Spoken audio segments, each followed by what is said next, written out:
In the wake of that terrorist attack, we are taking a much closer look tonight at security concerns surrounding large-scale events just like the Sugar Bowl. And the Super Bowl, which takes place in New Orleans next month. 2 on Your Side's Chelsea Swift joins us in the studio. And Chelsea, you spoke with a former FBI agent about this, right?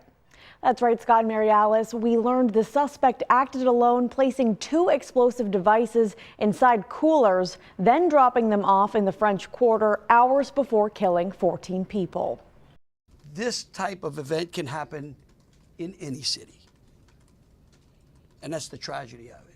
As the governor of Louisiana and other leaders in New Orleans have reopened Bourbon Street, we hear from former FBI agent Peter Ahern on how this act of violence was able to take place. Ahern says the subject chose a soft target and acted alone.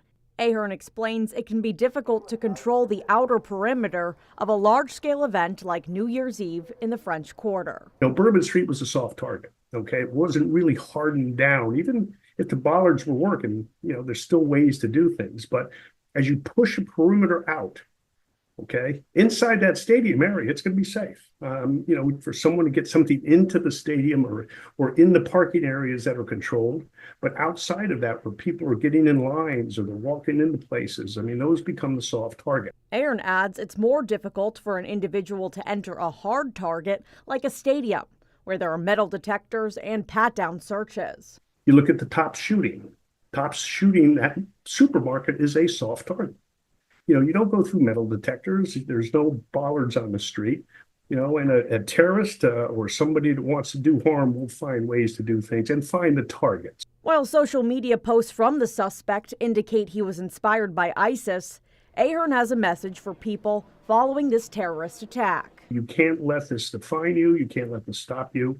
Ever since 9/11, these issues are coming up again, but sadly, they're always coming up every time there's an incident. But, the American people are, we realize it, they understand it, and you can't let this stop you from doing what you want to do.